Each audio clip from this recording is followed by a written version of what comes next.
Gbogbo ní tọ́kọ àti ìyàwó bá fẹ́ ra. Gbogbo ìgbà tọ́kọ bá pè ní gbọ́dọ̀ jẹ. Kí wọ́n máa ń dá mi lóhùn. Jáde dẹ́rẹ̀ lọ.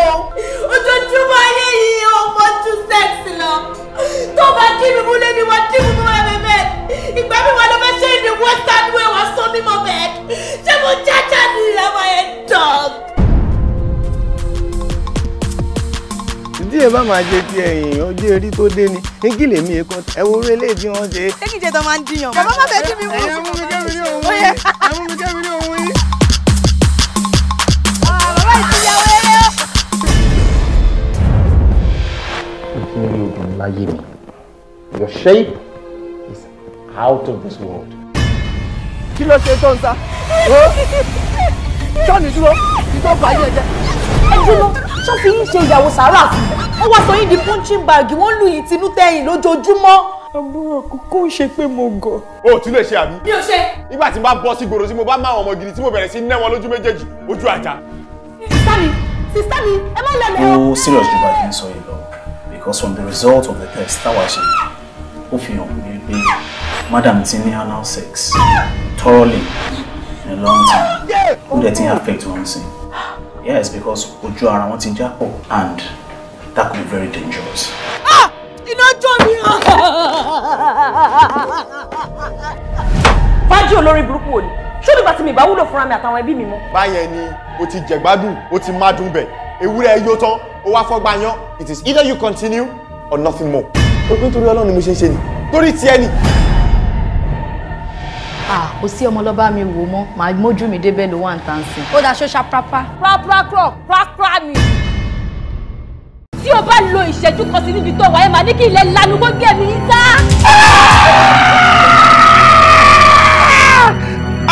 Ọ̀rọ̀ ń pọ̀tọ̀.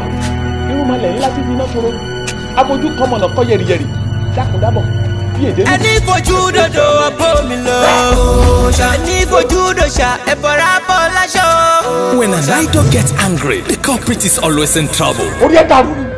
Ẹ má bínú. Nígbà tó mọ̀ kó máa padà kó fẹ́ǹsì wọlé. Kílẹ̀ tó jẹ́ kí sílẹ̀kùn fún ẹ tó fi gbẹdúkẹ́ jáde. Are you okay?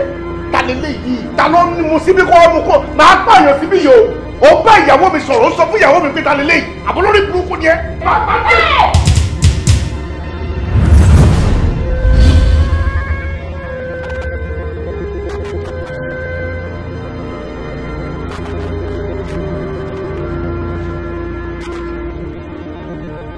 Òòṣà the idol. Casanova olójú kò mú lọ́lọ́dúnládé Adékọ́lá. Ó ṣe ń gbé dúdú ló ń gbé pupa. Lílálà ńlá làlá ó láyò kànjàngbọ̀n. Àfìgbà tó dámúnibú ni ẹran bí yẹ. Ní gbogbo ilé bá bẹ̀rẹ̀ sí sá kíjokíjo kiri. Òòṣà, a lesson for all randy men out there.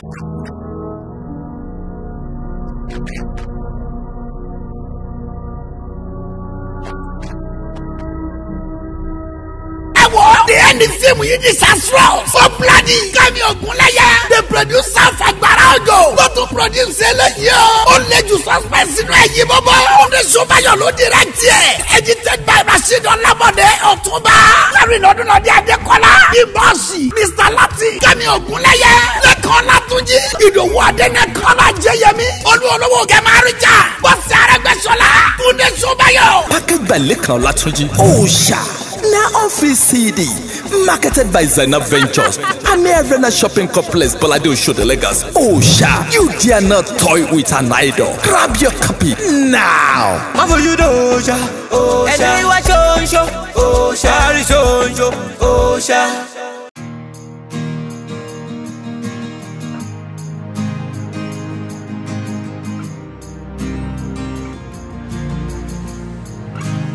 See, there's a place where lovers call happily ever after. Ibi-ayo, yeah, Ibi-ayo. Ìfẹ́ so pure, undiluted love and many hugs and kisses. Ibi-ayo, yeah, Ibi-ayo. Oh, this is my ibùjókòó ayọ̀, ibùjókòó tó ládùn, Ibi-ayo.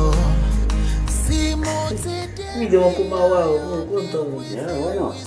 It's made of mind me now. I just have to see you. Yeah, I love what I'm saying. Thank you. For real. No, don't find gan lójú ayé ju orí Instagram tí mo ti máa ń rí ẹ lọ́nà. Very beautiful.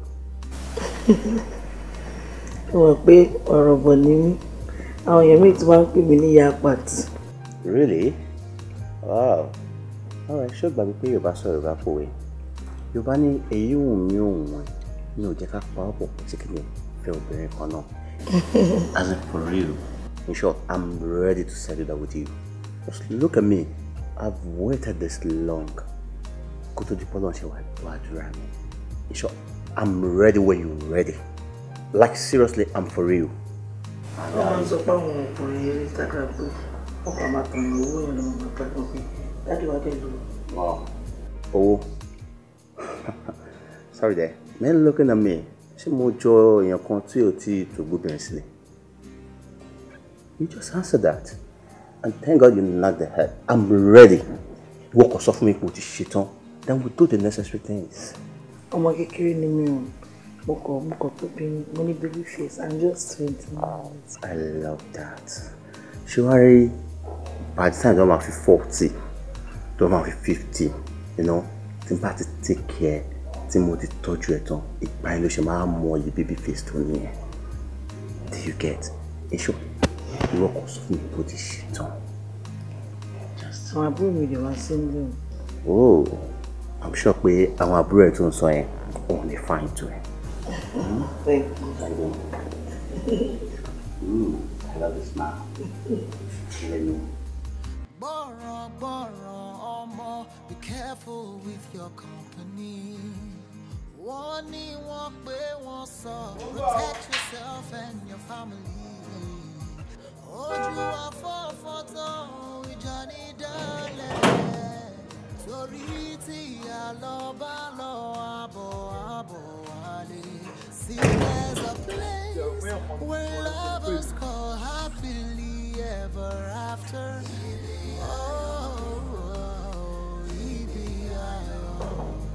Ìfẹ́ tó pure undiluted love and many. Mo gbọ́, wọ́n máa dáhùn. Nǹkan kan jẹun lórí ẹ̀ ni. Ibi ayọ̀ ńkọ́? Wọ́n wà lè, wọ́n wà fún. Ẹ wá ṣí gèètì mi kí n gbé mọ́tò wọlé. Ẹ wá gèètì ìwò lọ ṣí. Ẹ wọ èlé wọlé o. Bẹ́ẹ̀ ni náà, ọ̀gá ti sọ fún mi pé whenever tí bá ti rí yín, kí má ṣí gèètì fún yín kẹ́ má wọnú ilé mọ́. So ìdí nìyẹn tí mo ṣí gèètì fún yín, ẹ wá máa lọ.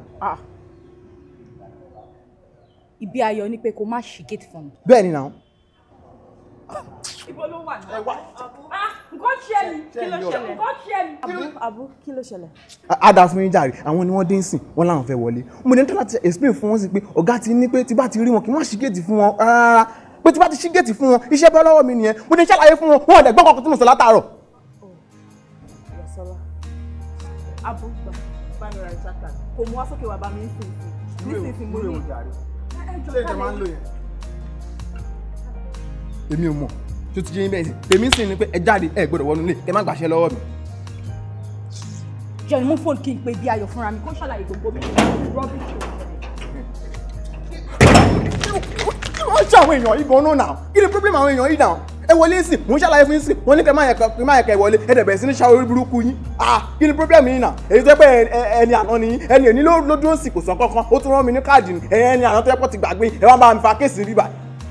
Tó bá gbaṣẹ́ lọ́wọ́ mi, ẹ ti níbo mi tẹ̀mà fún mi tẹ̀mà fi máa ṣiṣẹ́ ni. Òṣìlẹ̀ ń ṣe bẹ́ẹ̀ rẹ̀ ní bá yín sọ̀rọ̀, ẹ wá bí kí bá yín sọ̀rọ̀.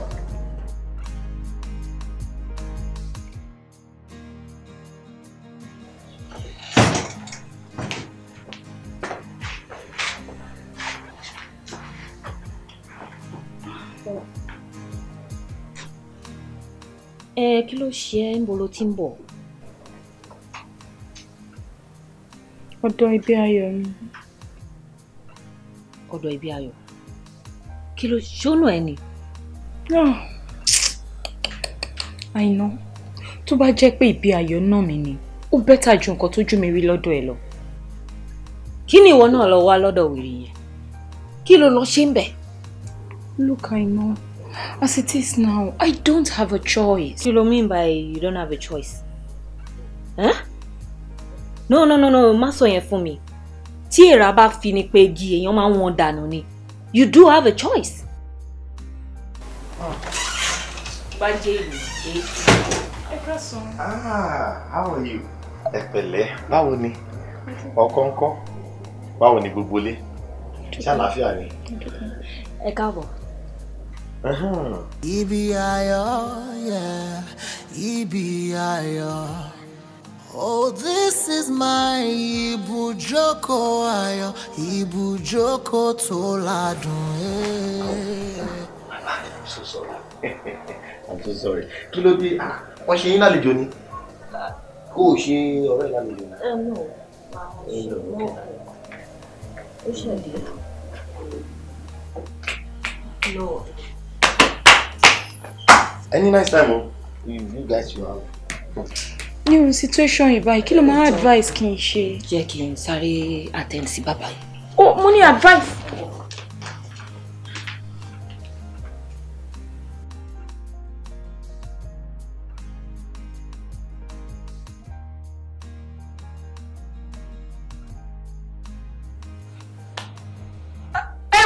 Ẹ wá tilẹ̀kùn, mo ti ń lọ o.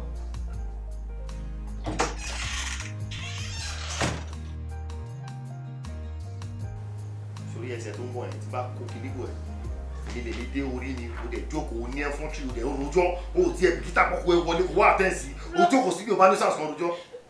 Rárá o, mi ò. Mo parọ́ ni sílẹ̀ mo sọ̀rọ̀ tó sọ̀rọ̀ mo parọ́ ni pé o rojọ́. Ibi ayọ̀, yeah, ibi ayọ̀. Oh, this is my ibùjókòó ayọ̀, ibùjókòó tó ládùn. Ibi ayọ̀. Sí mo ti débi ayọ̀ mi, with you is where I wanna be. Ibi ayọ̀.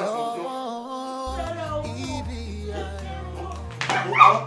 Mo parọ́ ni sílẹ̀ mo sọ̀rọ̀ tó sọ̀rọ̀ mo parọ́ ni pé o rojọ́. Ilé bá tẹ́kì ìjọba mo parọ́ ní kó wọ̀rọ̀ yọ. Bẹ́ẹ̀ni máa ń bẹ̀rẹ̀ ẹgbẹ́kẹ́gbẹ́ orí burúkú tó máa kó kiri nìyẹn. Èmi kọ́ ló máa sọ ní gbẹ̀wò dání ọkọ. Kó ló sọ mí ní gbẹ̀wò dání nìkan ẹsẹ̀ ń balẹ̀ o. Ẹsẹ̀ ń balẹ̀. Èmi ló máa ní kí n sọ mi. Kúnlẹ̀. Káàkiri. Ojú ayé mi kan tó yẹ máa ṣe méjì gbẹ̀wò dání. Tó bá ṣe ló fáwọn ọkọ̀ rẹ̀ tó máa ṣe èmi ò ní gbà fún ẹ̀. Owó lókè. Ọmọ abáyé sọ̀rọ̀ tó máa gbómi lẹ́nu. Ó ní ìfẹ́ kan. Ìdí ìbá fẹ́ mi ò fẹ́ ni. Ògèrè ni ìfẹ́. I am your husband. I married you, you didn't marry me. I paid your dowry. Jọ. Jẹ́ tí mo wá fẹ́. Mo kó ṣúà mi kó ṣú wá. Ẹ rí àbẹ́ rí yọ. Epo ńkọ́. Obì. Ẹ̀ka lẹ́tà. Pọtumọ́tò. Umbrella. Kí ló dín bẹ̀? Kí ló dùn wà fẹ́ gbọ́dọ̀ sí mi lẹ́nu? Kí ló dùn wà fẹ́ gbọ́dọ̀ sí mi lẹ́nu? Ọmọ sọ, wọ́n máa gbómi lẹ́nu. Mi ò fẹ́ gbọ́ sound yẹn mọ́. Ó ń bí mi inú. Hold your lips. Dẹ́nu báyìí. Dimu, fẹ́m báyìí. Fẹ́m just fẹ́m like that. Hold it there. Olú lẹ́kọ̀ọ́ ni. Máa kọ́ lẹ́kọ̀ọ́ báyìí fọ́ọ̀sì. Ìyàwó aládé ilẹ̀ ẹ̀dídé. Ọwọ́ yẹn wálẹ̀ o. Ọwọ́ yẹn wálẹ̀.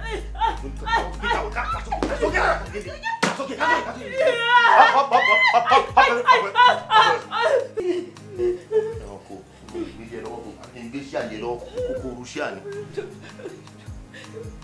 Kí ni? Kí ló fẹ́ sọ? Máa gbé mọ́ láwùjẹ, wọ́n máa gba bí asín. I love you. Mi náà lọ́wọ́ ẹ̀. Ọmọ tí bàbá fẹ́ràn bàbá ń bá wì. Ó láìjà. Àbólò opinion. Tí wọ́n bá ní ẹ̀wá ní domestic violence ni. Mi kọ́ ló máa jẹ́ kó sùn sí kóòtù púpọ̀. Ó dà pé I don't want to be violent. Domestic violence náà. How is okay? How is okay? They are define you. Hold it that way. Tó bá wálẹ̀. Eyes closed. Mouth shut. Tí bá gbọ́ fẹ́m. Yẹ̀yàn jẹ́ tápọ̀. O dọ̀ báyìí lẹ́mẹ̀ta náà. Wọ́n ní máa dẹsẹ̀ dáàdì mo dẹsẹ̀ mọ́mì mu. Gbogbo ẹ̀ mú oblige. O tún káwọn ọ̀rẹ́ wọn dọ̀ wálé rẹpẹtẹ pẹ̀lú orúkọ. Wàá wọlé tó wà ní wọlé wálé. Ọwọ́ yẹn gbọ́n tó ń tó bá ti kọ́ bọ̀ ẹ́ láwùjẹ. Ọjọ́ bí kíni kíni. Kásókè. Very irresponsible somebody. Tó bá wálẹ̀, tọ́wọ́ ẹ bá gbọ̀n, ọwọ́ ìtẹ̀ gbúdọ̀ gbọ̀n. Stand still. Gbọ́ràn ọmọ, be careful with your company. Wọ́n ní wọ́n pé wọ́n sọ, protect yourself and your family. Ojú afọ́fọ́tán ìjà ní dálẹ̀, torí tí ìyá lọ bá lọ àbọ̀. wálé.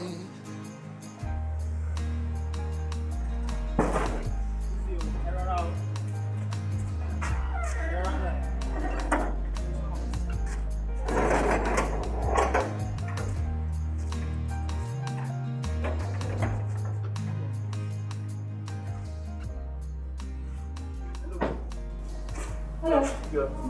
Good afternoon. You want to see me? Yes, ma'am. Hello. I seek Mrs. Yosola Subaru. Yeah, I am. I have a letter for you. Oh, thank you. You're welcome, ma'am.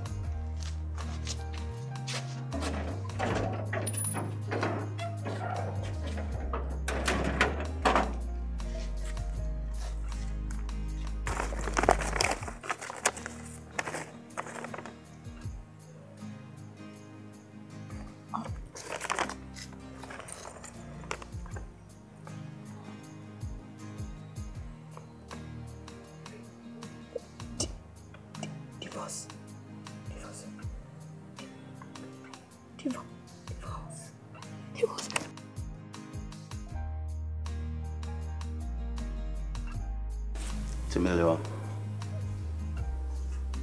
will you please marry?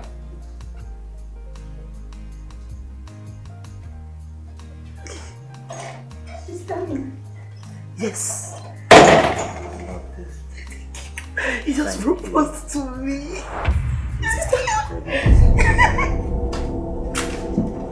What? Yosola! Yosola! What's wrong?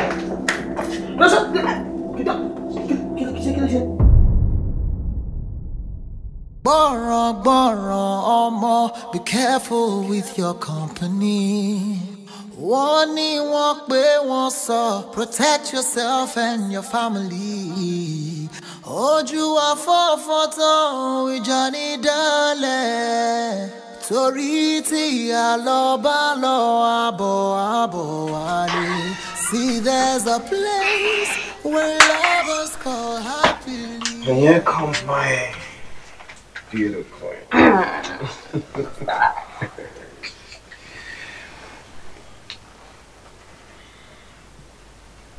Guess what? What's that? I love you so much. I appreciate you loving me. Thank you.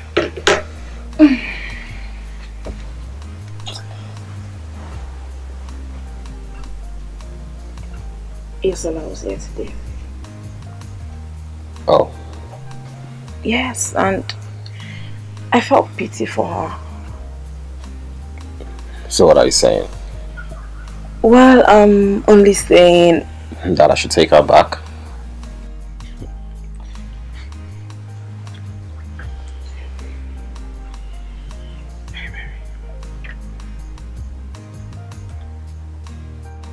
What happens to you? Us? no. I'm not asking you to take her back. She lost that already. I just feel you should listen to her. Oh, mon, koto le fe ba eso now. Rakia. Yes, baby. I don't ever want to see her. Abba, Ibiayo, Rakia. Yes, baby.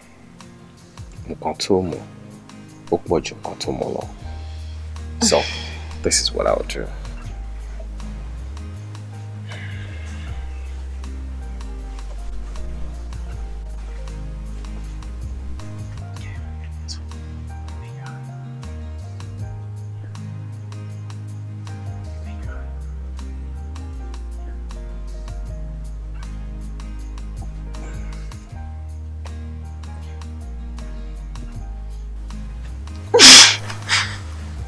Stop it. Come, let's take a walk. Okay.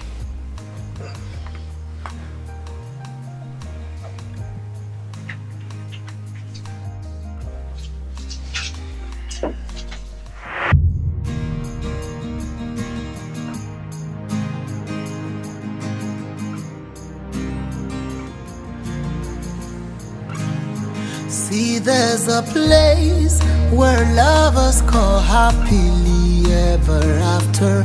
EBIO, yeah. Ibiaya. Ìfẹ́ tó pure, undiluted love and many hugs and kisses. Ibiaya, yeah, Ibiaya. Oh, this is my ibujoko ayo, ibujoko to ladun, Ibiaya. See mo ti debi ayo, me with you is where I wanna be. No, I'm going to so, taking my salary. Masi, no. No. Funny. Why see me? She be mo say wa. Now she be mo so fun pé kó má sí mi. Ó sọ pé fẹ́ sí mi dọ́nà de, ó dẹ̀ ti sí mi wálé. Since tó ti sí mi wálé, èmi náà má sí ẹ dọ́nà. Don't start. Hey, see, sorry. She can come and say am. Oh, why? Okay. Taba Seramo, my she's no. Maybe after I'll want to Seramo.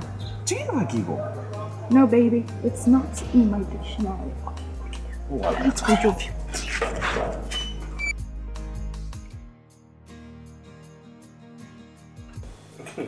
Wow. This is very delicious. Ojono, Josola, hello, prepare it. Sister mi ló ṣe. Wọ́n like oúnjẹ gan, wọ́n dẹ̀ mú oúnjẹ. Me, I'm nowhere like open restaurant. Don't you think? Yes. Whatever she restaurants say. Kila maso. Obelawo. Oh yeah, complimenting your skin. Abi Shoko Yokoto. I love it. Oh, that go my best my breakfast. My star is a very good cook, Shoko Yokoto. I love it, Loko. No, me cutlery mono. My mom bate enjoy lenko. Oh, okay, to tasi mi lo lenko. Yeah, no, small thing here, but Nigerians. Kuda. Oh, ele wa fe fi pa puro mi lára. No, they say, yeah, Jackie, walk kitchen. Irọ́. Bí akẹ́kọ̀ọ́ gbábọ́ náà dà ní wọ́n sàn fún. Abo. Oh, sorry. The plates. Ẹ kú tọ́jú wa. Ẹ sọ egungun gidi. Máa take your money tó ti. Obviously. Shoko Yokoto. Ọlọ́bẹ̀ ló lọ́kọ̀. Get it. Ṣọmọdọ̀ ní ni. Ṣọmọdọ̀ ní wáyé gbogbo ohun wa. Ó fẹ́ máa lọ ṣọmọdọ̀ fún ni. Jẹ́ kó kábọ̀. Ṣọmọdọ̀ dìde kúrò mẹ́rin. Fẹ́ lọ ṣọmọdọ̀ fọkùnrin. A fine girl, àwọn olóyè kan máa bẹ̀ ẹ́ ṣe. Ẹ káàbọ̀ jàre. Mo tẹ̀lé pé gbogbo abọ́ tó pọ̀ kitchen bí a kì í sáré fọ̀ wọ́n ni bọ̀mọ̀ kan fi pé bí ayọ̀ sọ̀rọ̀ máa lè. No, it's fine. I'll clear them. Ẹ lè fọ́ jàre ẹ tẹ̀lé fọ́ kí ni bàbá nù mí lè ilé wa. Ẹ tẹ̀lé fọ́ ẹ̀wò.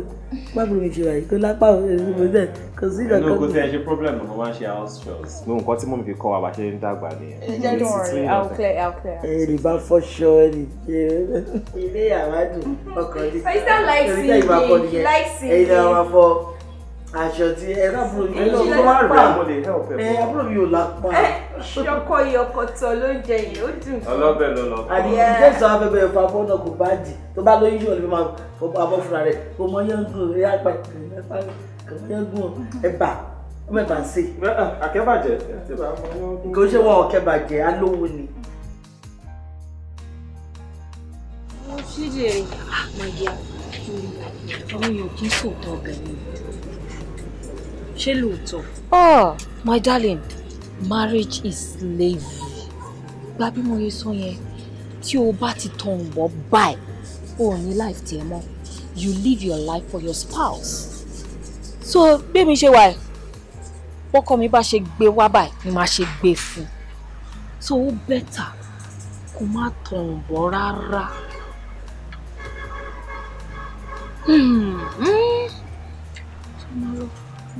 Johnson, I get.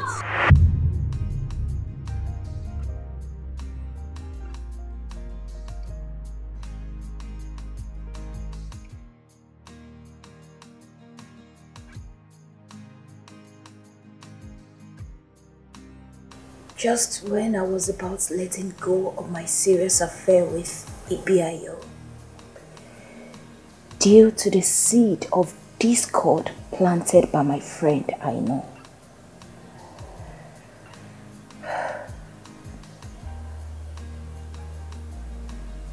Ibiayo popped the magic question.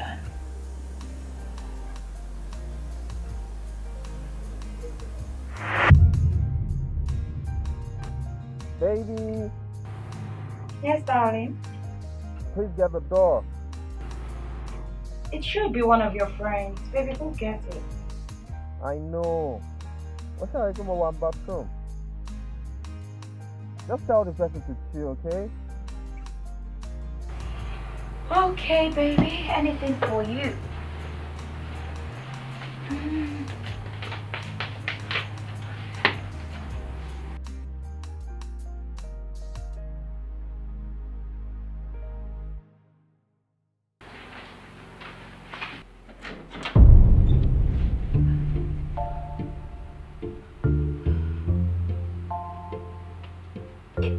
Ibiayo! Ibiayo!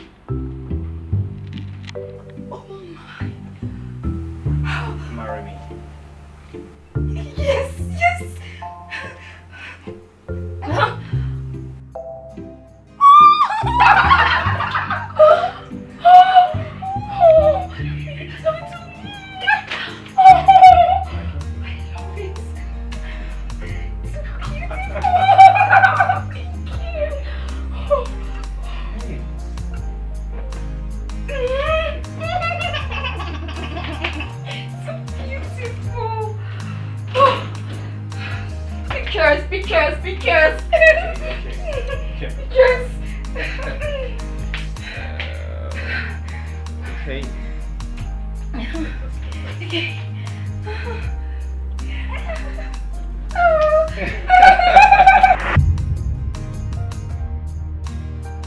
And that was how the journey to my mystery started.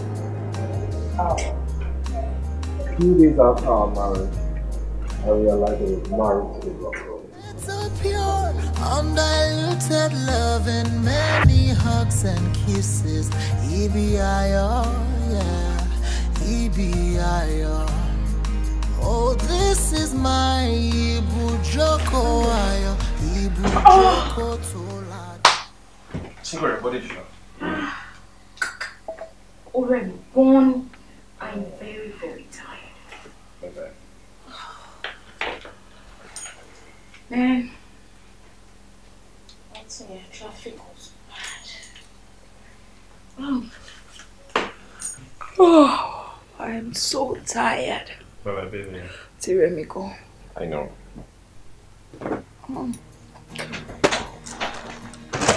Ó ṣe àti wá nǹkan jẹ. Yeah, mo ti mu flakes àti yeah.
Kí ló ṣe mí?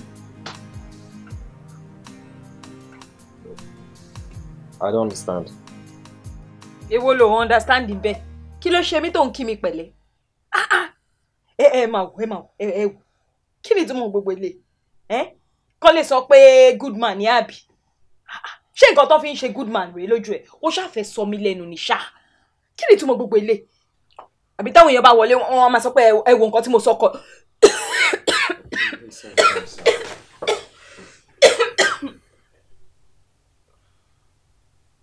Ẹ̀yin náà kọ́. Jọ̀ọ́, jẹ́ kí n gbé ayé mi o. Má sọ mí lẹ́nu at all. Babes, seriously, kò yé mi.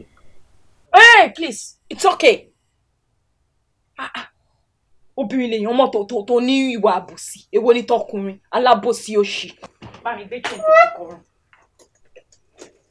Ọ̀pọ̀lọpọ̀ aláǹgbá ló dànù délẹ̀ o. See, where is the love?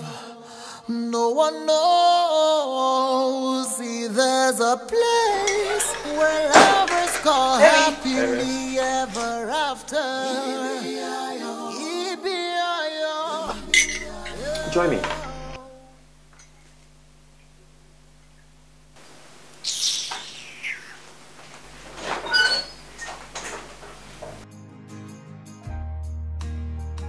Kí ló tún ṣẹlẹ̀ báyìí? Yosola, we can share this.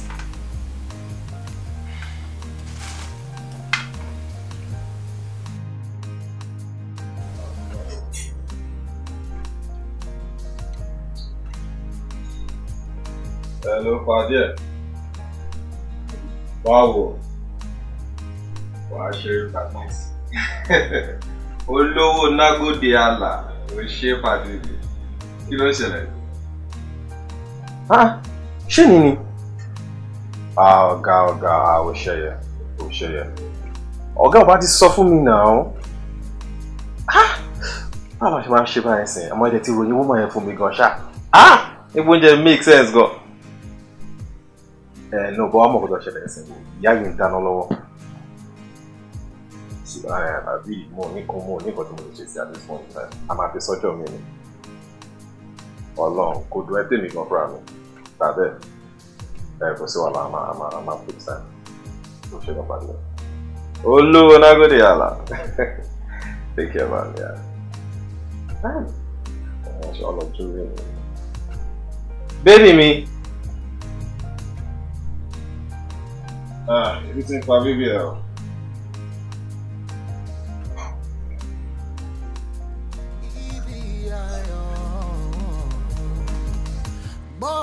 Gbọ́ràn ọmọ, be careful with your company. Wọ́n ní wọ́n pé wọ́n sọ, protect yourself and your family. Ojú afọ́fọ́ tán, ìjà ní dálẹ̀. Torí tí ìyá lọ bá lọ, àbọ̀ wálé. See, there's a place where lovers call happily ever after.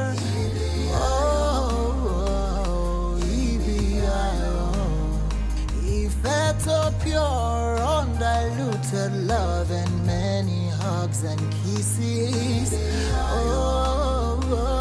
Ibi ayọ̀. Èyí nìyẹn, ibùjókòó mi, ibùjókòó tó rọrùn.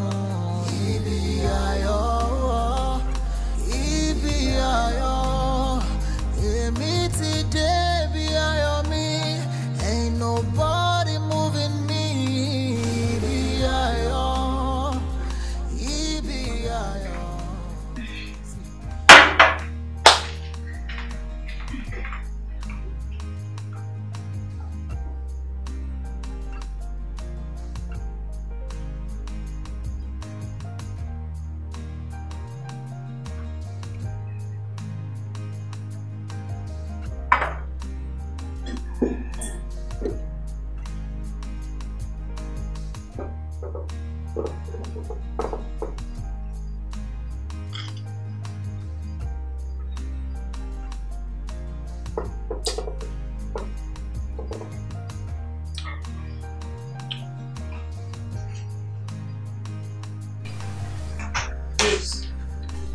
Àlejò máa pè mí iwájú. Báwo, ẹ̀jẹ̀ ti mi lọ. Oúnjẹ. Ẹni tẹ́bí bá ń pa, á wọ kitchen lọ.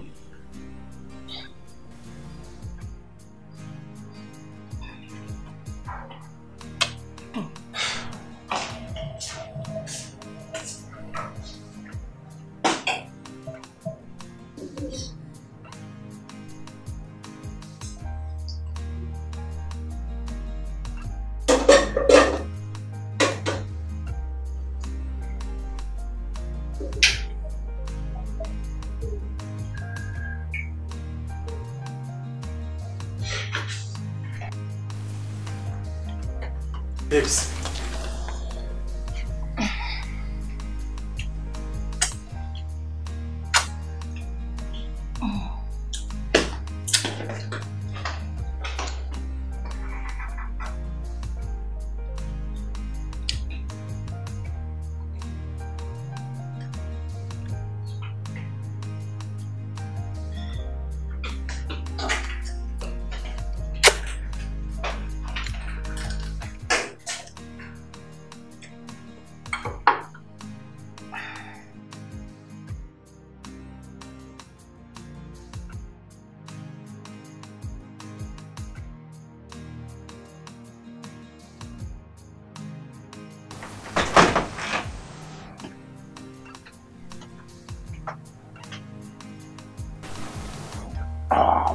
Melo.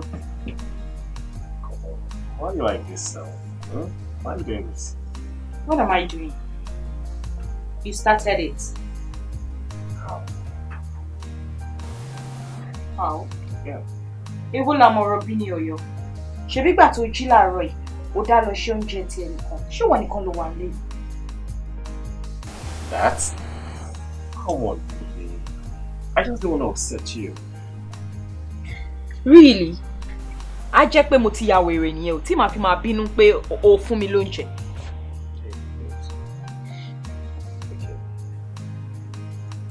Omoyosala Oluwami. See what happened. You were angry when I brought you a wig last night, and I didn't want the same thing to repeat itself. So you decided, okay, I mean, Pilodash breakfast before me. Èmi náà dẹ̀ ṣe lunch fúnra mi. 1-1 ló bá tán. I guess it's the new style in this house. Okay. It's fine. Èmi ò bínú. Sorry now. Yeah, come to daddy. Come to daddy. Come on. Do it again, do it again. Come to daddy. Take it. The magic word. I love you too.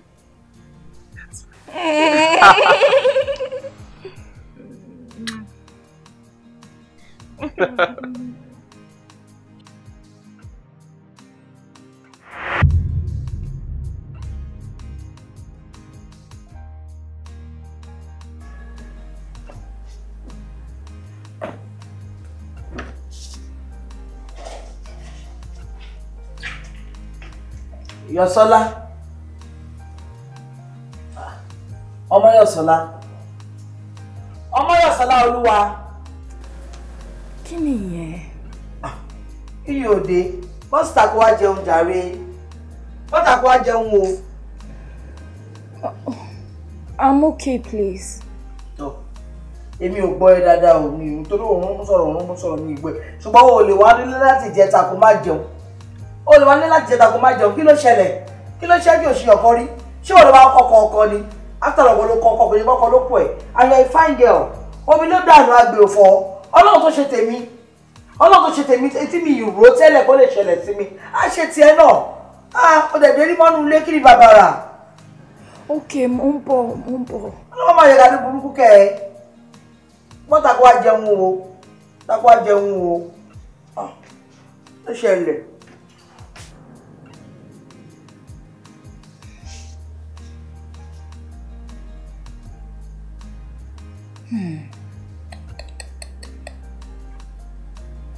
Ẹjọ́ èmi náà kọ́. I was too trusting. Ọ̀rẹ́. Ìmọ̀ràn ìkà tí mo gbà lọ́wọ́ ọ̀rẹ́ ló kó bá mi.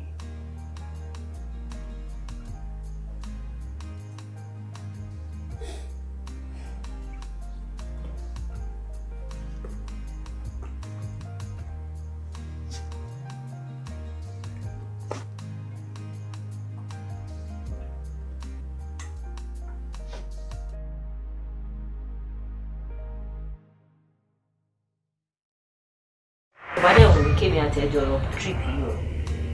Ṣé o mọ̀ pé mi sọ fún bàbá ìtẹ́lẹ̀? Your dad? My dad bíi ti báwo? You know my dad is late. Ṣé púpọ̀ ló sọ pé o fẹ́ sọ fún dádì ẹ̀? Ọkọ mi ni mò ń sọ jàre. Ọkọ ẹ̀? Yeah. Can you imagine? Oh, so ìwọ náà wà lára àwọn ìyàwó alábòsí tó máa ń pe ọkọ wọn ní dádì. Ìwọ ló tún sọ ìbá. No, mi ò ṣeré o. Àìwọ ló ṣì gan. Èwo ni kí ọkọ ẹ máa ṣọ́ movement ẹ kiri. Ibi tó bá wo oníkálukú kó fẹsẹ̀ arìn ẹ̀rì lọ tó bá dẹ̀dẹ̀ ó káàbọ̀. Ṣé o máa sọ movement ẹ fún ẹni? Not really. Oh, you see now? Àwọn ọkùnrin wọ́n selfish. Nǹkan tí wọn ò bá lè gbà náà máa fi ń lọ ẹlòmíì. Èmi rò pé wọ́n sọ pé ọkọ ló lórí aya ni. Láyé àtijọ́ kò ń ṣayé sìn mọ́ equal rights la ní sìn ẹgbẹ́ ara wa lájọ wà. Ọkùnrin ejò ni wọ́n tí wọ́n ṣe nẹnu fún. Bó ṣe gbogbo ẹ̀ gan-an yẹn ò ní ká má gbóbìnrin káàkiri. Really? Tí ilé mi gan mọ̀ bó ṣe wà yẹn.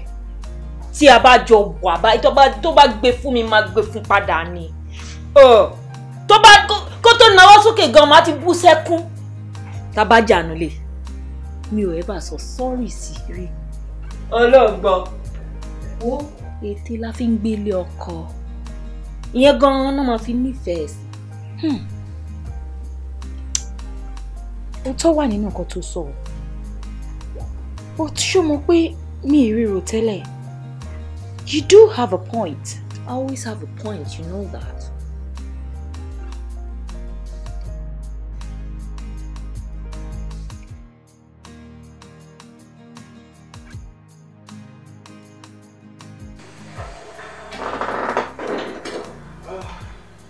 Baby, I'm home. Oh, thank you. Yosola. Ọmọ Yosola mi. Olóore is back o.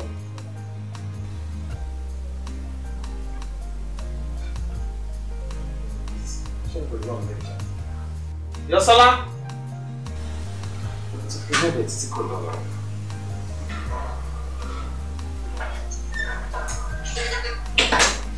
You miss it? What? It's there. Ìgbọ́n what? It's around látàárọ̀. But auntie ẹ ò sọ fún mi fún bọ́nà. Ìgbà tí wọ́n travel lọ ní pé kí wọ́n bá wọn dúró sílẹ̀. Travel kò yé mi. Lọ síbo? Wọ́n lọ sí Dubai. Wait, let see. No, ṣeré o. Mo ti try number látàrí gbọ́dọ̀. Ẹ lè connect wọn nínú mọ́tò la. Wow. Yosola, travel. I don't understand.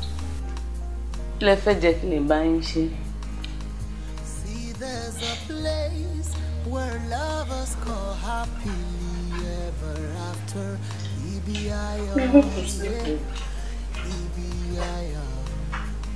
If it's a pure, undiluted love and many hugs and kisses.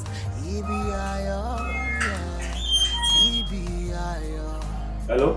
Oh, this is Yosola. Yosola. Yosola, ṣé mo pa ya kú ẹ̀gbọ́n ṣá? Ìwọ jáde kúrò no late mi láì sọ fún mi. We travel, we lost to Dubai for that matter, and you couldn't tell me what an effrontery. Really?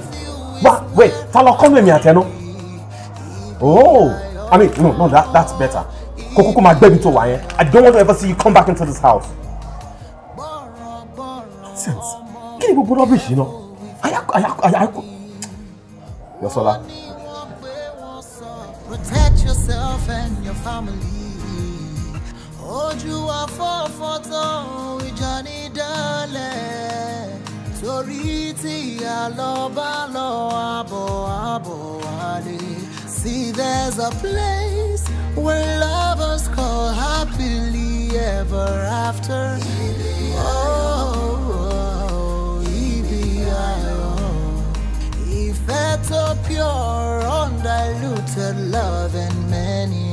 and kisses. Oh, oh, ibi ayọ̀. Èyí nìyẹn, ibùjókòó mi, ibùjókòó tó rọrùn. Ibi ayọ̀, ibi ayọ̀. Bọ́ọ̀lù wọ́n ní ìgbà tó dágbére. Ṣó sọ fún ẹ pé òun bọ̀ ló ṣe máa dágbére fún ẹ pé òun lọ? Yọ̀sọ́lá, yí báyìí lọ wà. Bíbọ́ ni mi ò bá wà o. Ṣé bó sọ fún mi pé kí n kó kúrò ní ẹ̀? Àbí? Ó dẹ̀ padà wá sílé wa, gba tí kì í ṣabẹ́ bridge ló ti fẹ́ mi. Yọ̀sọ́lá. Kí ló dé? Kí ló dé tó gbàdúrà orúkọ ọmọlọ́mọ láwọ̀ lè sùn? Nǹkan bí wà bẹ́ẹ̀ ni. Sísá, ẹ kálẹ̀. Ẹ pẹ̀lẹ́. Sísá.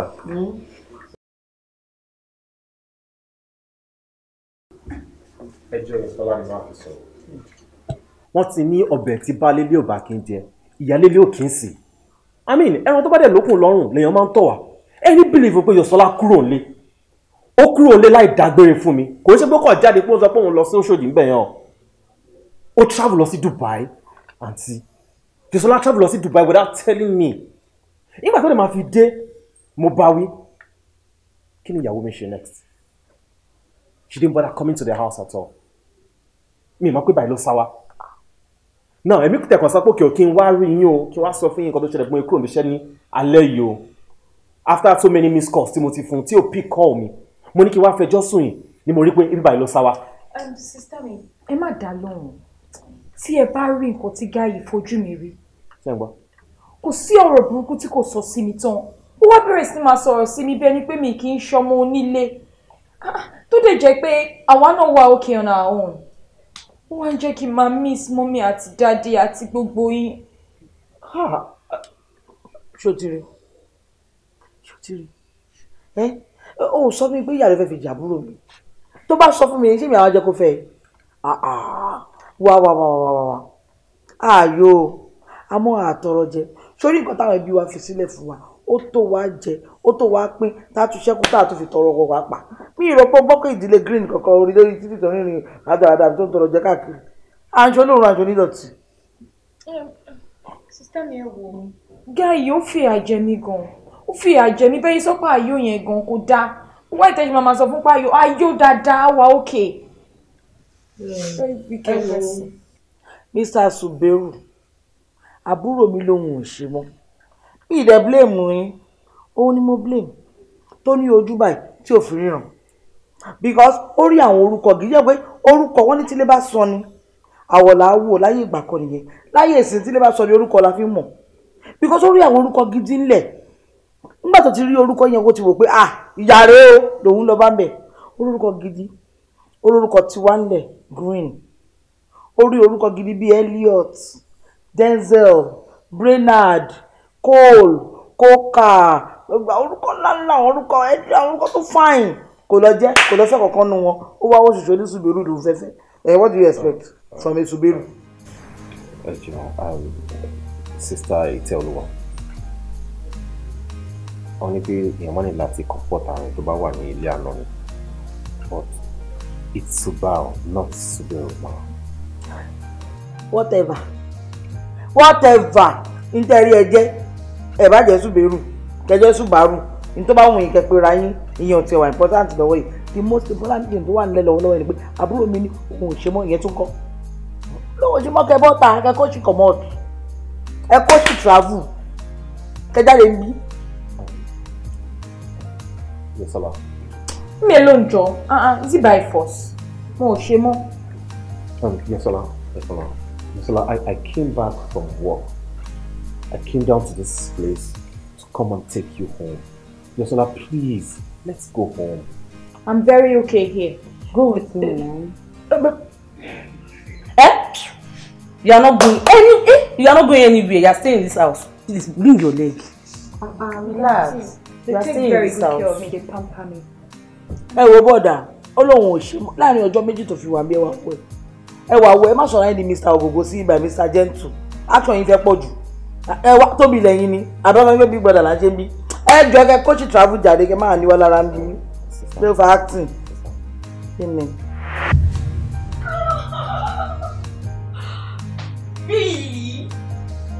irọ́ ló ń pa.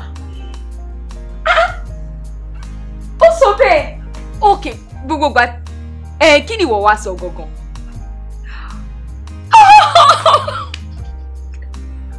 Are you kidding me? Oh. It's a lie. Wo, èmi gangan máa call ẹ fúnra mi. Fún mi ní nọ́mbà ẹ. Mo fẹ́ gbọ́ Fuji celebrity ẹ gangan. I'm serious, Gosha. Eh?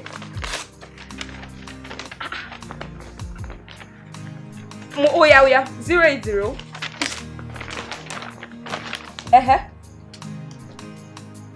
9 5 2 2 1 1 3 3.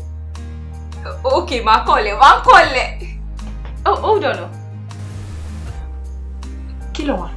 Mo fi document kan sí ibi báyìí ni mi mọ̀ tí mo. Okay, àìná mo ń gbọ́ ẹ lọ. Mi ti kọlẹ̀. Tí n bá ti kọlẹ̀, màá kọlẹ̀ padà láti sọ fún ẹ. Okay. What? No. How could you do this? Jẹ́ kí n kọlẹ̀ padà. Kí ló ṣẹlẹ̀? What did I do? Contract mo ṣe gbọ́ ló yá yín náà. Take it easy now. Mi ṣá mọ̀. Ó dẹ̀ ń bẹ̀rẹ̀ sí máa pariwo bíi pé mo kàn mọ́mọ́ mú contract mo dẹ̀ fire. Tó bá yí pé nǹkan tó wà that important ìwọ náà wáyé tó kàn ṣe máa gbé sílẹ̀ bẹ́ẹ̀. Máa bọ́ iṣẹ́ ń jẹ́ kí n máa sweat now. Are you insane? Are you okay? Òun sọ pé mi pariwo ọjà contract. Are you mad?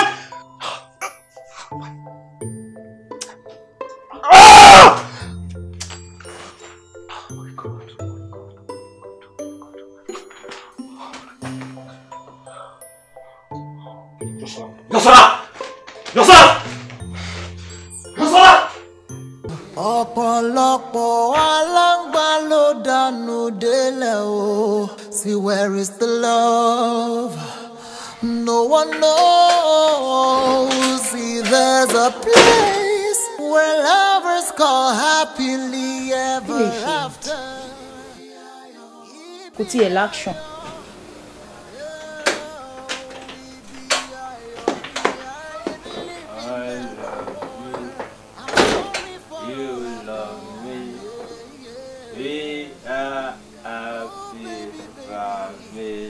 With a big red hug right from me to. Oh my God. Ọ̀gbẹ́ni oní contract. Bó ṣe fo jọ̀nàjọ̀nà síta lọ́sàn yìí. Èmi rò pé ó fẹ́ lọ bẹ́ sódò ni. Aṣọ ò tiẹ̀ le.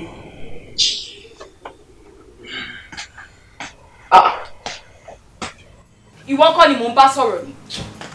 Ó ti jẹ́ ọwọ́ káàtó ni. Ṣebí wọ́n mò ń bá sọ̀rọ̀. Ó dẹ̀ kàn wọlé bẹ́yẹn o expect kò kàn wọlé.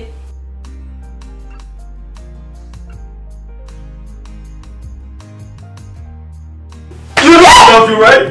Huh? You know I love you.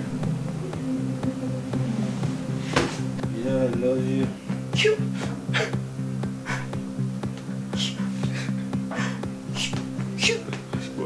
Ṣùgbọ́n kí mo nífẹ̀ẹ́.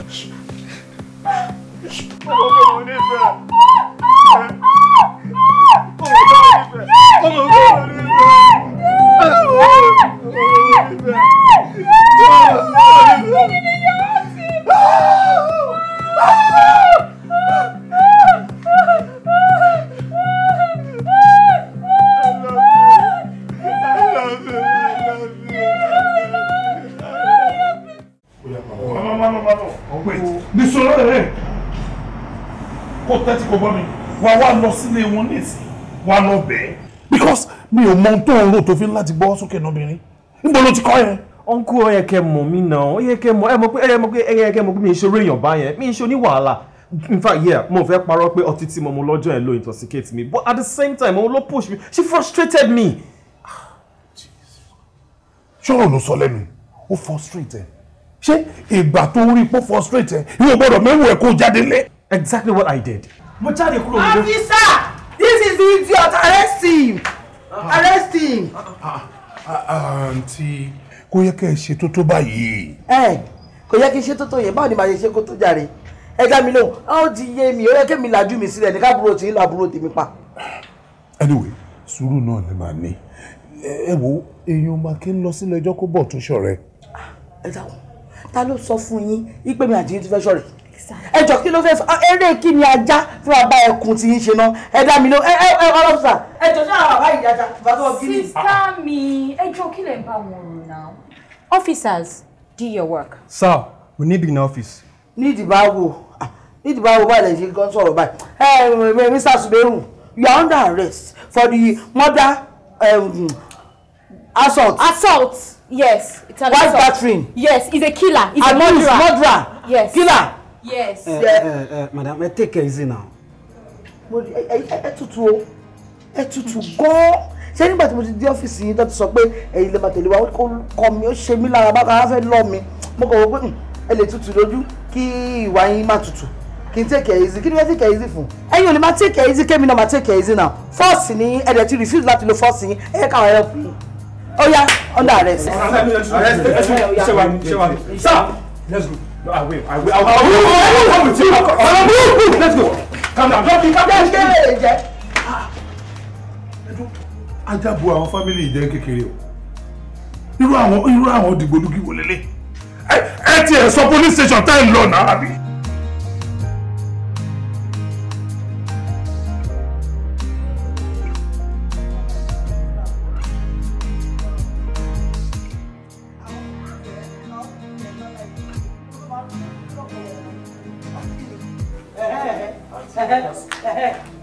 Ẹ pẹ̀lẹ́ ẹ dẹ̀ má bínú ọjọ́ nítorí mo mọ̀ pé kò sẹ́ni tó máa ṣe tínú níbí in fact ẹ tún jẹ́ ẹni tọ́lọ́ ń fún ní sùúrù ni tó bá jẹ́ lómi àṣejù bẹ́ẹ̀ lọ ẹ ṣe gan ni dẹ́n ní bí ayọ̀ náà torí ẹ ni mo ṣe wá láti wá bá bẹ̀bẹ̀ ẹ jọ̀ọ́ tó lọ́ọ́ ẹ bá mi darí ó nù ń jọmọ bẹ́ẹ̀. àbí kò ṣe èèyàn bẹ́ẹ̀ kò ṣe èèyàn bẹ́ẹ̀ tó bá máa jẹ́ èèyàn bẹ́ẹ̀ ni ṣe lákòókò mọ́bẹ̀ tá dùn bú ẹ̀ tẹ́jà máa tún jáde báyìí kúkúkúkú. bọ́dà àmọ́ ẹ mú mi o ẹ mú mi ẹ mọ̀ kẹ́ mú mi ẹ mú mi ẹ̀dẹ̀ ẹ mọ̀ torí tí o bá ń ṣe bẹ́ẹ̀ ni ẹ dàgbà báyìí rí gọlọtọ ẹ wá sọ ọ̀rọ̀ burúkú jáde ní ìgboro ẹnu àbúrò yín ò lè wà wèrè kẹ́ má lè bá àbúrò yín wí. lọ́mọ jẹ́ pé ẹ bá wí lọ́mọ jẹ́ pé ta ṣe délé yín jọ yẹn ta ṣe délé ẹjọ́ yẹn ta fẹ́ lọ́mọ yìí la bá pẹ̀lú ẹ̀ ó yẹ kẹ́ máa lù ní kẹ́ máa kú léṣe ṣùgbọ́n rán ni bí bàtà bá yín báyẹn jókòó ẹ ṣe fàájì ẹ̀kọ́ síwájú bá àti ẹ̀bọ́ tí wájú yín ṣùgbọ́n gbẹnu yín lórùn fọ́tí tó a ti mọ̀ ọmọ tó yẹ kó báyìí dé yẹn bẹ̀ kẹ́ máa lù kẹ́ máa jàjẹ́ ní kẹ́jẹ́ bò láì ṣe mọ́ ká ó kẹ́ ẹ̀gbọ́n ní ẹwàdé tẹ̀lé ẹ̀yẹ ń jẹ ẹmọ ẹbẹ. ládàradà lẹ́yìn ṣe tẹ́ ń ba bẹ̀bẹ̀ orí burúkú káàkiri ẹbí wọn bíyá ilé ọkọ lè fi rọrùn wọ̀ nítorí pé tí ò lọ́kàn gbélé ayé bí mo ṣe wà yìí mi ì sí ilé ọkọ kò dẹ̀ hàn lára mi àbọ̀ hàn lára mi. kò hàn. Of course now sherry sister mi báyìí àwọn ọmọ wọn lọ́kọ wọn. bẹ́ẹ̀ni àwọn ọmọ mi lọ́kọ mi. Ju gbogbo ẹ lọ ẹ ṣé mo dúpẹ́ a ti dé police station mo ṣe sọ. A ní káwọn ọlọ́pàá jẹ́ ká gba béèlẹ̀ àmọ́ wọ́n wá ní mo gbọ́dọ̀ dọ́dọ̀ yín pé lóòótọ́ àwọn lè fi sílẹ̀ lẹ́tẹ̀ yín lẹ máa fún àwọn ní go ahead tí mo ṣe wá nìyẹn ẹ má bínú. irú àwọn ọlọ́pàá rádaràda wo la gbé ṣe fún mi. sista mi ẹ dẹ̀ sọ o ẹ sọ pé ká lọ kó àwọn soldiers èmi náà ni mo sọ pé civil case ni pé ká má ṣe irú nǹkan bẹ́ẹ̀ yẹn. ká má bàa dáràn ni tábàdì máa wò lọ wò bọ àwọn ọlọ́pàá yẹn kì í síta kò jẹ́ pásítọ̀ àbí kọjọ́ wọn pásítọ̀ àbí tábàdì ẹ̀ máa tún wò lọ bí akọjẹ́ pásítọ̀ dé star ẹni mímọ́ ẹni jẹ́jẹ́ àbí pásítọ̀ redeem wọ́n máa ṣe jẹ́jẹ́ torí tó bá jẹ́rọ àwọn pásítọ̀ tá a mọ̀ yìí ni àwọn pásítọ̀ tá a mọ̀ tá a gbọ́dọ̀ dárúkọ yìí ni mo jẹ́rìí á ti mọ bí tára ẹ kù sí ẹ jẹ́ ara ẹ wò àbúrò mi ṣàṣemọ́ kò ṣe mọ́ kó ní ká kó máa lọ́nu ẹ̀. àǹtí ṣẹ̀rí tó bá jáde á lè wá bẹ ìyàwó ẹ̀ bébì làwọn méjèèjì síra wọn. ta ni bébì èmi ò kí ń ṣe bébì o. bébì náà jọ nìyí ẹjọ́ máa jẹ́ wọn mọ pẹ́pẹ́pẹ́ ni bébì jọ ní ó máa wá bẹ ẹ jẹ́ kí ẹ ṣàwà ṣé àjọ máa lọ ni. irọ́ ẹ̀yin kọ̀ ẹ̀yin máa lọ ká sẹ́yìn síwájú àdé máa yọjú sí ilé ìta ṣùgbọ́n bá fi jẹ́ pé ìdá tèmi o ní tèmi o tí mi kù sínú ilé ọkùnrin kò gbé owó ẹ̀ sókè àlùmí a mọ bí tí ara ẹ̀ kù sí nítorí pé ẹ̀tẹ́ ti bá mú owó tí mo lọ sí Ṣómólú ní Ìtàbálẹ̀ bẹ́ẹ̀ ni ní Ṣómólú bẹ́ẹ̀ ni tí mo mọ ọmọ science student tí wọ́n mú omi kẹ́míkà tó pòpọ̀ tójú wọn dọ̀tí àbọ̀ bí tí ara ẹ̀ kù sí wọ́n á pa ní bí ejò àìjẹ́ bẹ́ẹ̀ ni mo sọ fún yín tó bá ṣe ti tọ́ pẹ̀lú ẹ̀ ká máa wò lọ́wọ́ bọ́ bẹ́ẹ̀ ìgbọ́n ṣe rí mo mọ̀ ni nígbà yìí kan máa lu ìyàwó yín lé bẹ́ẹ̀ ni torí bẹ́ẹ̀ kí n lu ìyàwó yín lé ẹ̀ wá sí wíkẹ́ máa bẹ̀bẹ̀. ẹ fura ni dírẹ́fà mi ló. ẹ tètè lọ bá kẹ́kọ̀ọ́ sì kọ̀ mọ́ kẹ́kọ̀ọ́ sì kọ̀ mọ́. àbúrò wọn lù mí mélòó lára mi wọ́n fẹ́ fi ẹran wọn fẹ́ gbẹ́gungun ẹ̀ jẹ́ dáwọn náà jàre. Ọlọ́run ló ní pẹ́ gbọ́n mi. ẹjọ́ ìgbẹ́jọ́ ẹjọ́ lọ́kọ́ ìgbẹ́jọ́ ayé.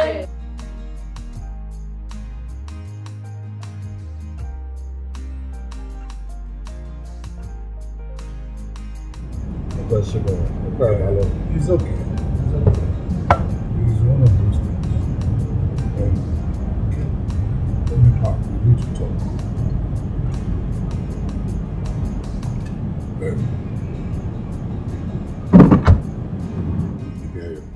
That's okay. Ṣoré.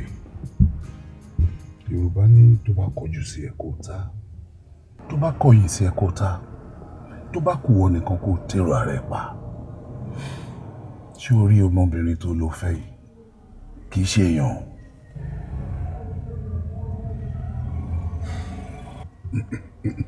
Kì í ṣọ̀rọ̀ mímí kanlẹ̀.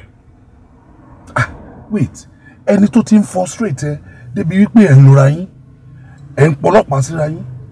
Wait, Ibi Ayọ̀, if care is not taken, irú ọmọbìnrin bẹ́ẹ̀ lè gun ọkọ pa. Ọlọ́run máa jẹ́. Ọlọ́run kọ́ ni ò ní jẹ́, ìwọ fúnra ara ẹ ló ní jẹ́ o. Uncle, ẹ ṣeun gan. Àgbáyé adalẹ̀. Àmín. Ẹ má worry, màá ṣàtúnṣe sáàrin yẹn. Ó máa bẹ́tà. Àtúnṣe tó gbópọn gidi ni kó yá lọ ṣe. O gbọ́? Màá gbìyànjú. All right. Jẹ́ kí mi tètè wá máa lọ.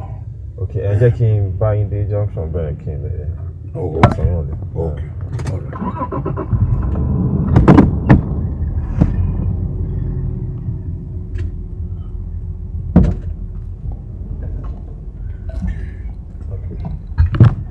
Okay, uncle.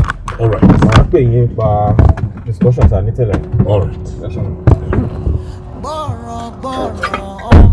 Be careful with your company. Wọ́n ní wọ́n pé wọ́n sọ, protect yourself and your family.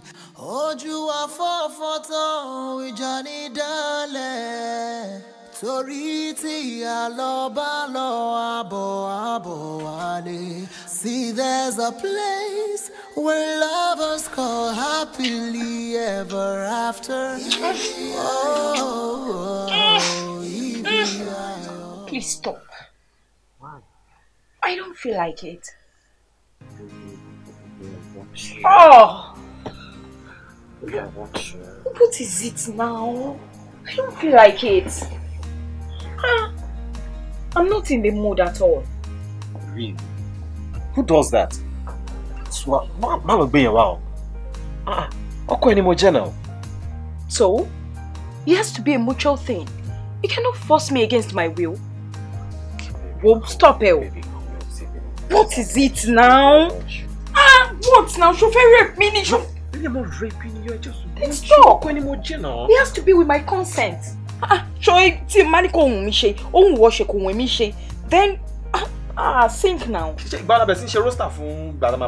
See, you need to stop now. I am not in the mood. Baby, no, you can't do it. Baby, you can't do it. Babes, good.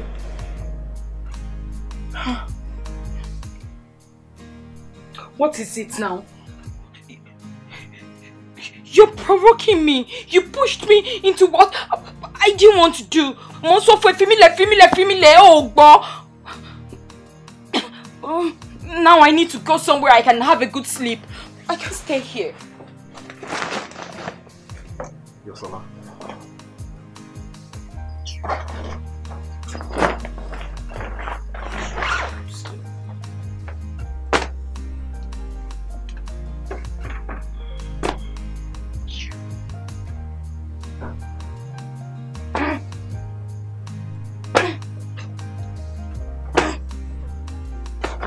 leaving this place for going to where I can have peace.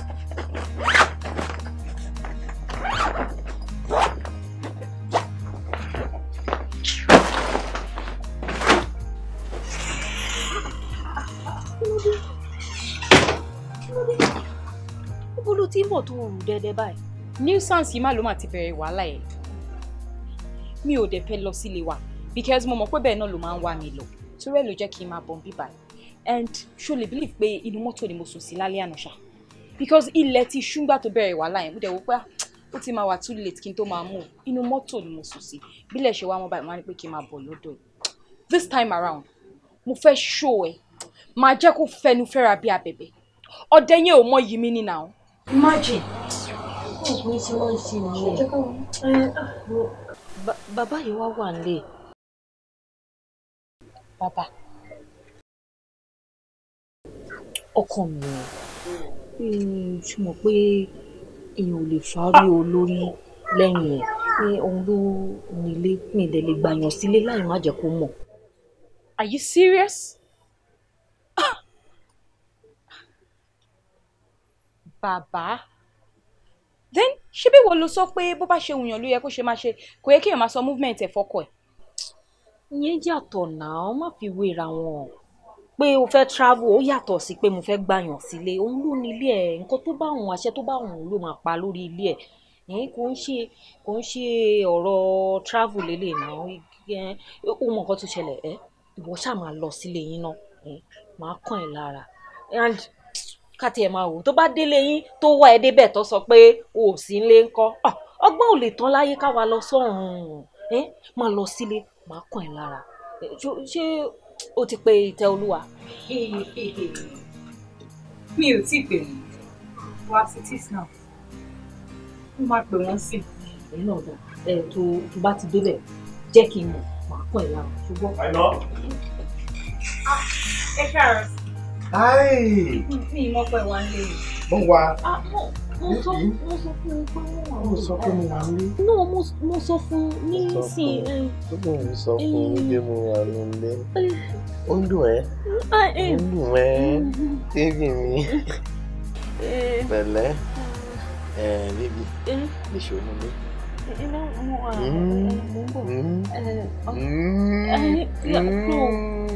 Jẹ́ kó mú ẹ lára níṣó nílé. Àìná. Níṣó nílé. Wọ́n ní kó wọlé. Ẹ wọlé tì wọ́n. Sọ̀rọ̀ ní má gbé ẹ. Níṣó nílé. Àbí kó má wọlé. Kó má tẹ̀lé ọkọ ẹ̀. Ó yẹ ní tẹ̀lé ọkọ ẹ̀. Ọkọ lórí aya. Ó dẹ̀ gbúdọ̀ ọkọ àti ìyàwó sí lẹ́gbẹ̀ẹ́. Òkè lọ́kọ wà, ìsàlẹ̀ níyàwó wà. Àìná.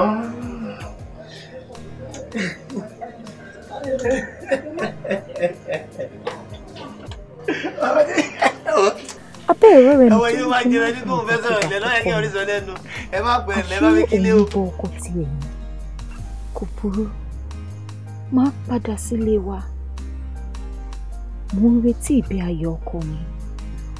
Mo mọ̀ pé á wá bẹ̀ mí. Ṣùgbọ́n tó bá ti wá bẹ̀ mí lọ́tẹ̀ yìí, mi ò tún ní dán irú ẹ̀ wò mọ́.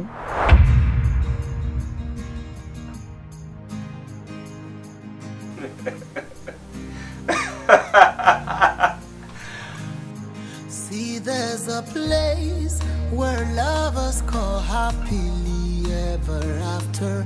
Ibiayo, yeah, Ibiayo. Ìfẹ́ so pure, undiluted love and many hugs and kisses. Ibiayo, yeah, Ibiayo. Oh, this is my ibujoko ayo, ibujoko toladun, Ibiayo. See, mo ti debi ayo, me with you is where I wanna be. Ibiayo, Ibiayo. Borrow, omo, be careful with your company. Warning, so protect yourself and your family. Hold you are for photo with Johnny Darling. torí tí a lọ bá lọ àbọ̀ wálé. See, there's a place where lovers go happily ever after. Oh, if that's so pure, undiluted.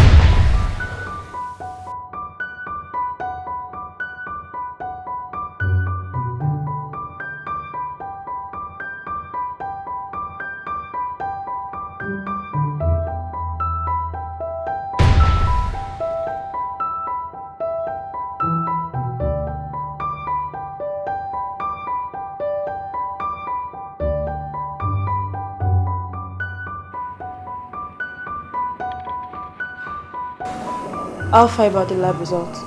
Which one, ma'am? The biochemistry. Oh, he's low in potassium and his sodium too is low, but his creatinine is fine. Low in potassium. Yes, ma'am. It could be as a result of too much alcohol. Probably. Could it be some kokora? Ma'am. Me bati elebere boya ó ń tọ́jú or is on diuretics. It's fine, just leave. Thank you, ma'am.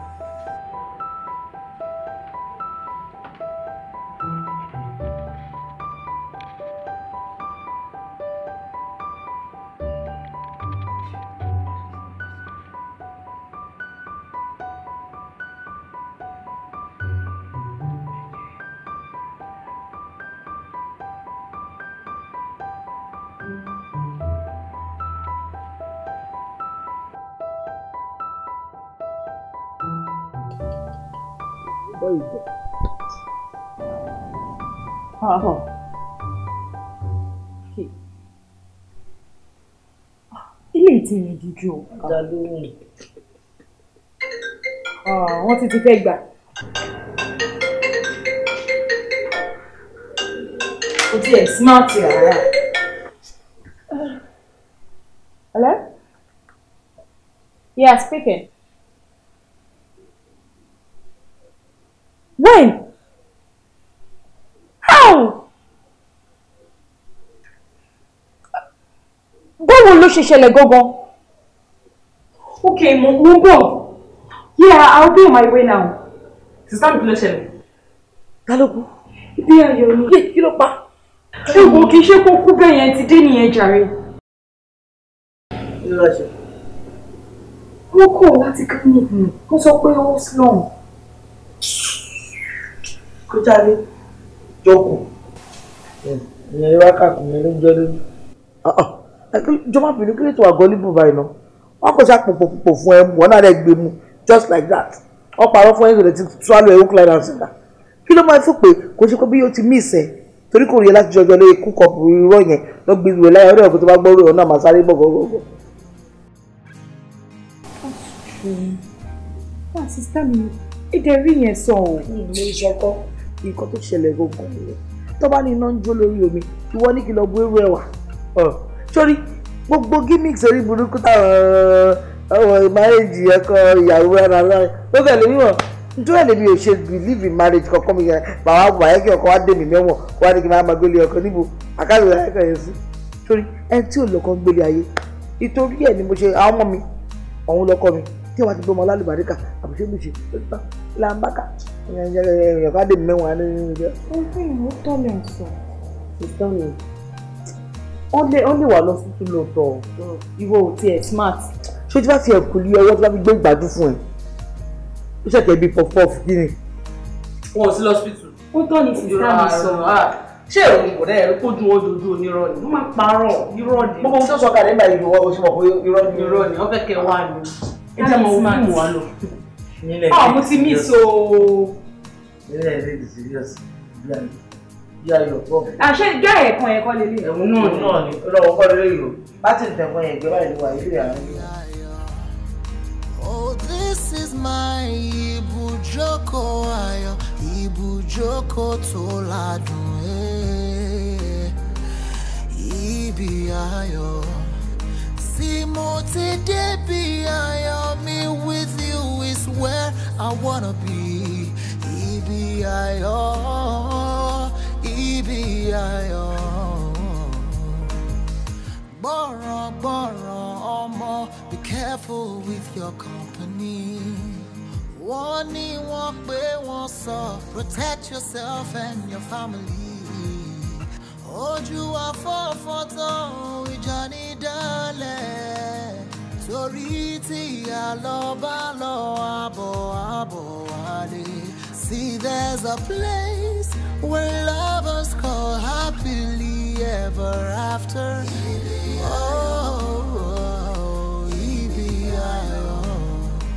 Ìfẹ́ tó pure, undiluted love and many hugs and kisses. Ibi ayọ̀. Èyí nìyẹn, ibùjókòó mi, ibùjókòó tó rọrùn.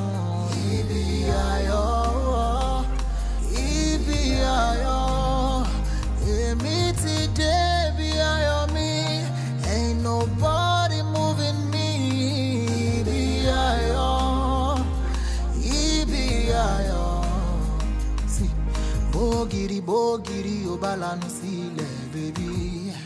Ṣó fẹ́ fi mí sílẹ̀ lọ? Sọ fún mi kí lẹ̀ṣẹ̀ mi. Ọ̀pọ̀lọpọ̀ aláǹgbá ló dànù délẹ̀ o. See, where is the love? No one knows. See, there's a place.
Ìyàwó yóò ti pè lọ.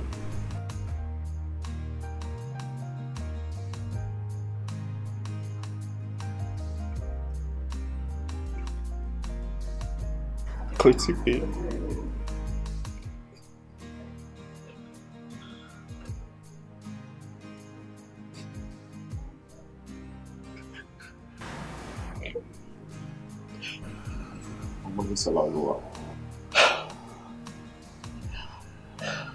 It's amazing. It's really amazing how ironic our life could be sometimes. Wow. What I felt for her was real. I mean, I hate to use words for us. Okay. She broke my heart. She broke my heart. So pure, undiluted love and many hugs and kisses. Oh, ibi ayo. Èyí nìyẹn, ibùjókòó mi, ibùjókòó tó rọrùn. Ibi ayo, ibi ayo. Èmi ti dé ibi ayọ̀ mi. Ain't nobody moving me. Ibi ayọ̀, ibi ayọ̀. Subhanallah. Ọpẹ́lọpẹ́ Ọlọ́run tó lóun ní nǹkan fàyè ń ṣe ló gbé mi pàdé ẹ̀rọ ìtura bóyá mo bá ti wà ní asylum báyìí.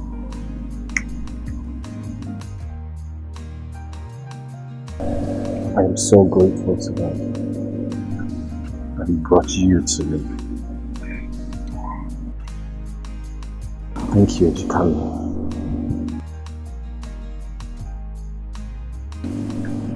Ejika.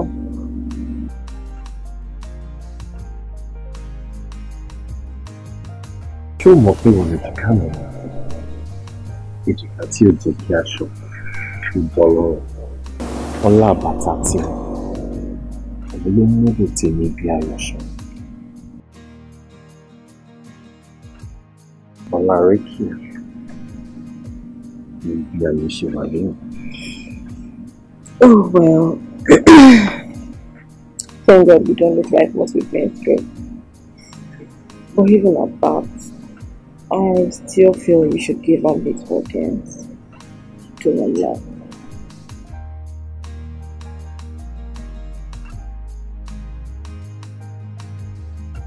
I love you, baby. I love you, baby.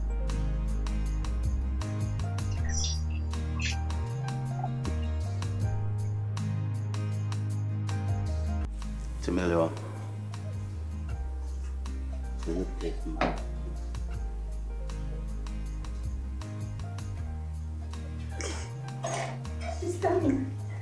Yes. He just proposed to me.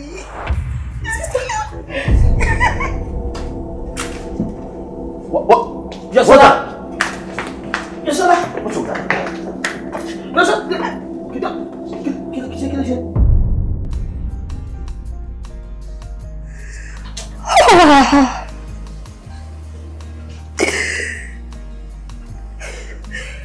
Ẹ̀wọ̀n ayé mi lóde.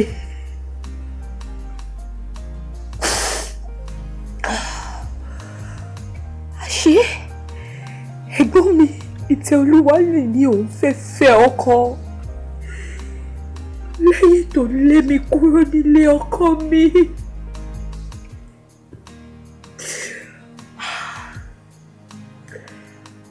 Àṣé ọ̀rẹ́ mi Àìná tó ń kọ́ mi bí mo ṣe máa gbọ́ ọkọ mi lẹ́nu, tó ń kọ́ mi bí mi ò ṣe ní ṣe nǹkan tí ọkọ mi fẹ́, tó ní mi ò gbọ́dọ̀ gbọ́rọ̀ sí ọkọ mi lẹ́nu.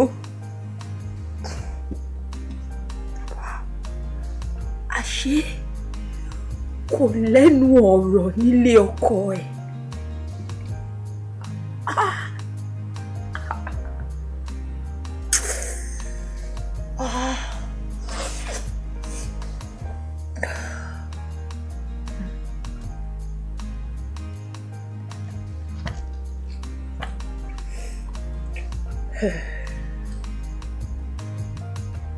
I really hope by the time this book is out, it will teach young couples a lesson. A strong lesson about how to uphold their hopes.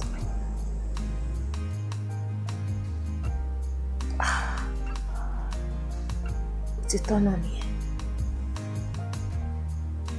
Abẹ́ òrí bí mo ṣe pàdánù ìfẹ́ mi,